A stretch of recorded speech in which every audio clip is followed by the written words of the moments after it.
আপনারা এই মাটিরই সন্তান, এই মাটিরই নাগরিক হিসেবে আপনাদের অধিকার আর সেইভাবে আপনারা বসবাস করবেন। এখানে সংখ্যালঘু সংখ্যাগরিষ্ঠের কোনো কথা নাই, সকল নাগরিক সমান অধিকার নিয়ে বাস করে।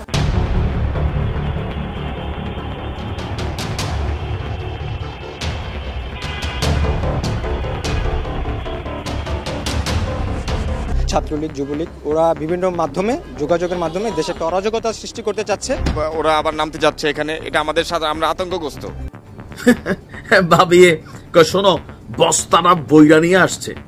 আমি দেখো, আমি কিন্তু কোনো বস্তা দেখতে পাই না, এটা একটা অদৃশ্য বস্তা, যেই বস্তা ভর্তি শুধু সুসংবাদ আর সুসংবাদ। তবে বাংলাদেশে যে একটা দ্রুত নির্বাচনের সম্ভাবনা, এটা ঠেকিয়ে দিতে যাচ্ছে Jamaat Shibir, Charmonai, NCP at any cost.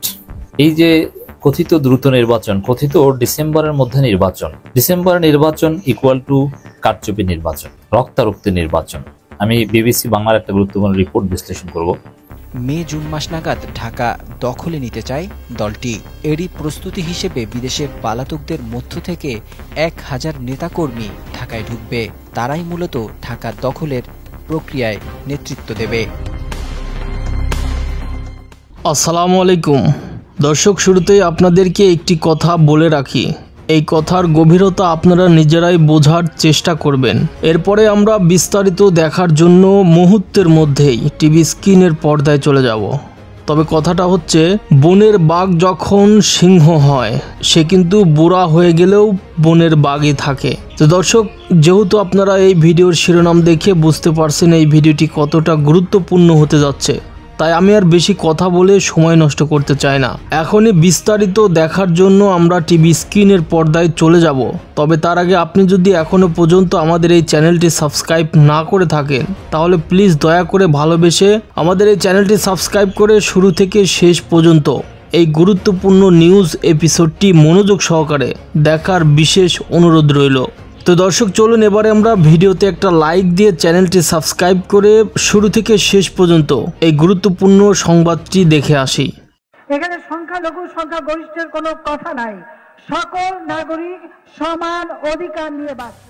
নিজেদের শাসনামলে বারবার ঘটেছে অনাকাঙ্ক্ষিত সব ঘটনা, কিন্তু যাচাই বাছাই না করে বিচারের আওতায় না এনে সব ঘটনার দায় সরাসরি চাপিয়ে দিয়েছেন বিএনপি জামাতের ওপর। যদিও সংখ্যালঘুদের ওপর বিভিন্ন ঘটনায় রাজনৈতিক কার্ড বানিয়ে সবসময় ফায়দা লুটেছে আওয়ামী লীগ সরকার। শেখ হাসিনার শাসনামলে দেশে আলোচিত বেশ কিছু ঘটনা ঘটেছিল, যার একটারও বিচার কাজ সম্পন্ন করেনি তারা। 2016 সালের 30 অক্টোবর নাসিরনগরে 15টি মন্দির ও 3 শতাধিক বাড়িঘরে হামলা, অগ্নিসংযোগ ও লুটপাটের ঘটনা ঘটে। এসব ঘটনায় করা 8টি মামলার মধ্যে মাত্র একটি মামলায় 13 জনের কারাদণ্ডের রায় হলেও বাকি 7টি মামলার বিচার কাজ শেষ করেনি লম্বা সময় ক্ষমতায় থাকা দলটি। আপনারা এই মাটিরই সন্তান, এই মাটিরই নাগরিক হিসেবে আপনাদের অধিকার আর সেইভাবে আপনারা বসবাস করবেন।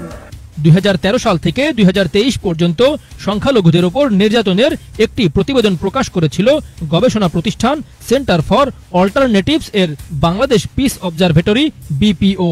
সেখানে তারা দেখিয়েছে ওই সময়ের সংখ্যালঘু নির্যাতনের চিত্র।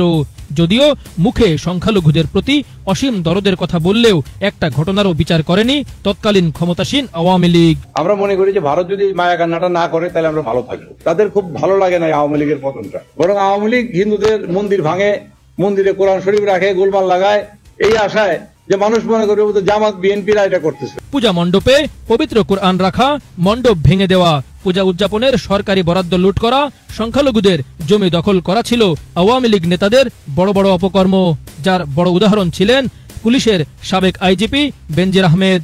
গোপালগঞ্জে সংখ্যালঘুদের জমি দখলের মাস্টারমাইন্ড ছিলেন হাসিনার বিশ্বস্ত এই পুলিশ কর্মকর্তা। এছাড়াও গত বছরের বিতর্কিত নির্বাচন কেন্দ্রিক সংখ্যালঘু নির্যাতনের ঘটনা তুলে ধরেন বিশিষ্ট নাগরিকরা। তারা ওই সময় বলেছিলেন, নির্বাচন কেন্দ্রিক সংখ্যালঘু নির্যাতনের যেসব ঘটনা, তার দায় আওয়ামী লীগ কোনোভাবেই এড়াতে পারে না, কেননা নির্বাচন হয়েছে মূলত আওয়ামী লীগের আমি আর ডামি প্রার্থীদের মধ্যে।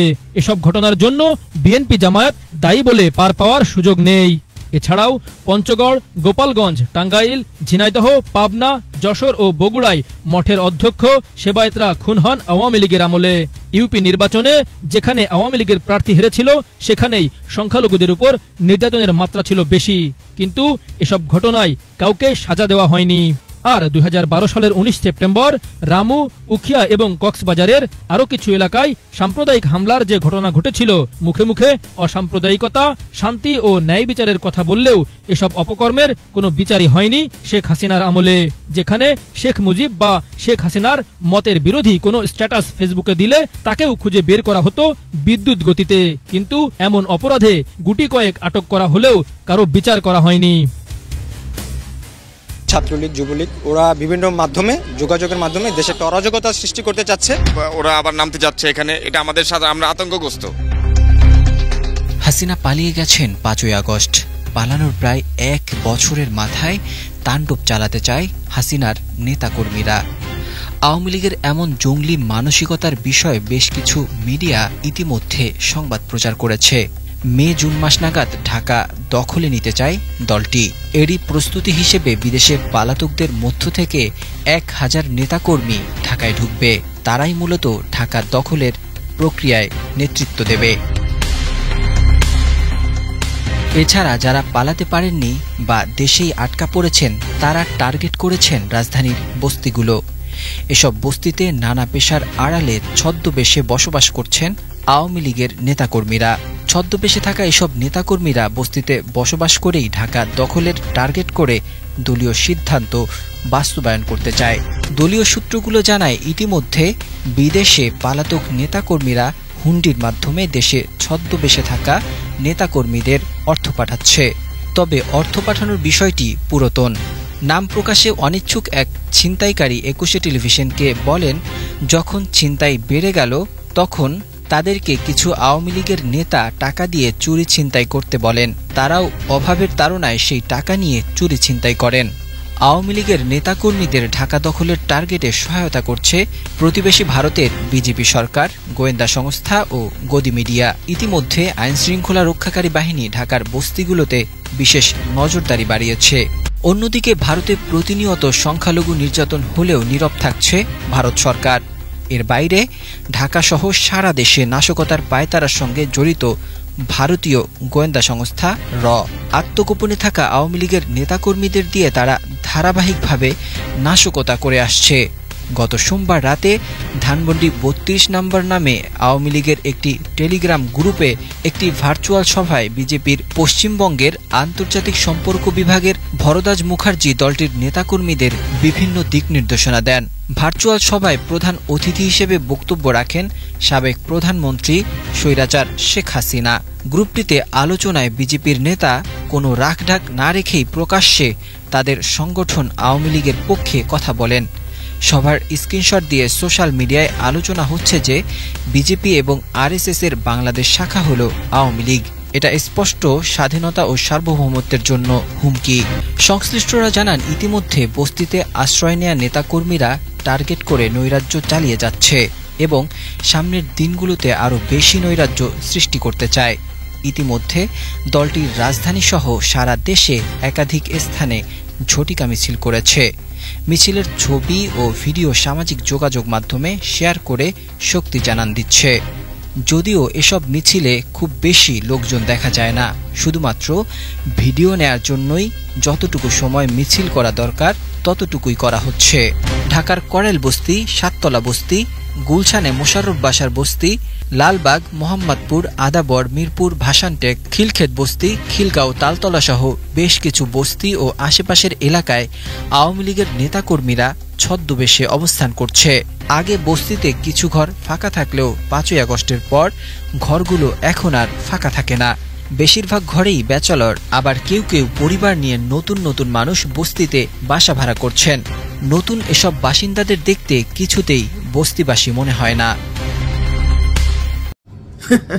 ভাবিয়ে শোনো, বস্তাটা বইরা নিয়ে আসছে। আমি দেখো, আমি কিন্তু কোনো বস্তা দেখতে পাই না, এটা একটা অদৃশ্য বস্তা। যেই বস্তা ভর্তি শুধু সুসংবাদ আর সুসংবাদ। তবে কেউ কেউ বলছেন যে এই সুসংবাদগুলো অতীত সময় থেকেই এগুলা চলমান ছিল, বা ডক্টর মোহাম্মদ ইউনূসের ব্যক্তিত্ব এবং অনেক কিছুর কারণে হয়তো এই কাজগুলো আরো পরে হইতো, বাট এখন হয়ে গেছে। প্রথম সুখবর হচ্ছে কাতার আমাদের কাছে আর কোনো টাকা পায় না। ডক্টর মোহাম্মদ ইউনূসের যিনি প্রেস সচিব আছেন বারবার বলছিলেন আওয়ামী লীগ সরকার আমলে নাকি অনেক টাকা টোকা কাতারের কাছে দেনা ছিল, দেয় নাই, বাট ডক্টর মোহাম্মদ ইউনূস বস্তা ভৈরা নিয়ে গেছেনও, মানে কাতার যত ঋণ টিন আমাদের কাছে ছিল, টাকা টোকা পাওনা ছিল, জ্বালানি টালানি নিয়ে সব দিয়ে দিচ্ছেন, এখন আমরা ফ্রি। তো কাতার কি দিল? প্রথমত কাতারের আমির তার আম্মার সাক্ষাৎকার দিছে। ডক্টর মোহাম্মদ ইউনূসের সাথে কাতারের আমিরের মায়ের সাক্ষাৎকার আমার কাছে মনে হয়েছে বিষয়টা বিরল। তবে ডক্টর মোহাম্মদ ইউনূস একজন নোবেলিস্ট, সেই জায়গা থেকে এটা হলেও হইতে পারে যে হয়তো ওনাকে দেখার একটা খায়েশ ছিল।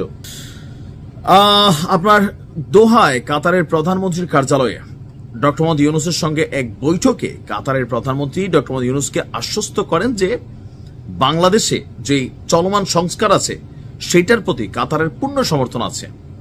ইউনূস সাহেবের জন্য সুখবর। তারপর হচ্ছে সংস্কারের জন্য যারা অপেক্ষা করছেন যে মিডল ইস্ট আসলে কি ভূমিকা রাখবে, তারা কিন্তু পজিটিভ ভূমিকা রাখছে। এখন এই কথাগুলো আমাদের গণমাধ্যম বলতেছে, কাতারের গণমাধ্যম থেকে আমরা জানি না। তো যাই হোক, এরপরে দ্বিতীয় ধাপে আপনার প্রধান উপদেষ্টার যে নেতৃত্ব, এটার প্রতি তিনি পূর্ণ সমর্থন ব্যক্ত করেছেন কাতারের। আর তিনি বলছেন যে বাংলাদেশের সঙ্গে কাতারের সম্পর্ককে নতুন উচ্চতায় নিয়ে যেতে তার একজন ঘনিষ্ঠ সহযোগীকে তিনি মনোনীত করবেন। এগুলো কিন্তু ডিফারেন্ট একটা ওয়ার্ড শুনছি, তাই না? যে কাতারের প্রধানমন্ত্রী বলতেছেন যে বাংলাদেশের সাথে সম্পর্কটাকে আরো ভালো করার জন্য, আরো নতুন উচ্চতায় কিভাবে আরো কিছু করা যায়, তো তিনি তার একজন ঘনিষ্ঠ সহযোগীকে বাংলাদেশের জন্য মনোনীত করবেন। আর চলমান সংস্কার এবং বাংলাদেশকে পুনর্গঠনের যে প্রক্রিয়া, সেই প্রক্রিয়ার মাধ্যমে বাংলাদেশ আগামী বছরগুলোতে আরো শক্তিশালীভাবে যেন আত্মপ্রকাশ করতে পারে, তিনি সেই দোয়াও করছেন এবং সম্ভাব্য যত ধরনের সুযোগ দরকার বা সুবিধা দরকার সেটাও দিবেন। এবং তিনি বলছেন যে আমরা আপনার অব্যাহত নেতৃত্বের উপর আস্থা রাখি। আরো সুসংবাদ আছে কি, বাংলাদেশ পুনর্গঠনে অন্তর্বর্তী সরকারের প্রধান উপদেষ্টাকে সম্ভাব্য সব ধরনের সহায়তা প্রদানের আশ্বাস দিয়েছেন কাতারের প্রধানমন্ত্রী শেখ মোহাম্মদ বিন আব্দুর রহমান বিন জসিম আল থানি। নাম ছোট করা দরকার, এদের এত বড় নাম দিয়ে কি করবে? গোষ্ঠী টুষ্টি লম্বা সহ, কার ছেলে কার নাতি কার প্রতি এরকম মনে হয়, তাই না? আরবি যারা বলছেন জানাবেন। দর্শক, আপনাদেরকে অসংখ্য ধন্যবাদ এতক্ষণ পর্যন্ত এই গুরুত্বপূর্ণ নিউজ এপিসোডটি দেখার জন্য। আপনারা দেখছিলেন এই মুহূর্তে আজকের দিনের সবচাইতে গুরুত্বপূর্ণ এবং বেশি ভিউ পাওয়া ভিডিওগুলো, যেগুলো ইতিমধ্যে সামাজিক যোগাযোগ মাধ্যম সহ বাংলাদেশের সবচাইতে বড় প্ল্যাটফর্ম ইউটিউব, ফেসবুক জুড়ে ভাইরাল হয়েছে। প্রতিনিয়ত এইসব ভিডিওগুলো মানুষ দেখছে এবং বোঝার চেষ্টা করছে ভিডিওর প্রেক্ষিতে, পরিপ্রেক্ষিতে রাজনৈতিক প্রাঙ্গণ এবং বাংলাদেশের বর্তমান অবস্থা কেমন আছে, আগামীতে কোথায় গিয়ে দাঁড়াতে পারে। তো দর্শক, আপনারা জানেন যে আমরা প্রতিনিয়ত বাংলাদেশ সময়ের সাথে আপডেট থেকে বাংলাদেশের সবচাইতে বেশি ভিউ পাওয়া আলোচিত ভাইরাল সংবাদগুলো আমরা আপনাদের সাথে তুলে ধরে থাকি। তাই ভিডিওর পরিশেষে ভিডিও সম্পর্কে আপনার কোনো মতামত থাকলে অবশ্যই কমেন্ট করে জানাতে ভুলবেন না। এবং আপনাদেরকে একটিমাত্র অনুরোধ করছি, ভিডিওতে একটা লাইক দিয়ে চ্যানেলটি সাবস্ক্রাইব করে পাশে থাকা বেল আইকনটি বাজিয়ে দেবেন পরবর্তী আরও আলোচিত আপডেট সংবাদ পাওয়ার জন্য। তো দর্শক বন্ধুরা, আজকের মতো এখানে বিদায় নিচ্ছি। সবাই ভালো থাকবেন, সুস্থ থাকবেন। আল্লাহ হাফেজ।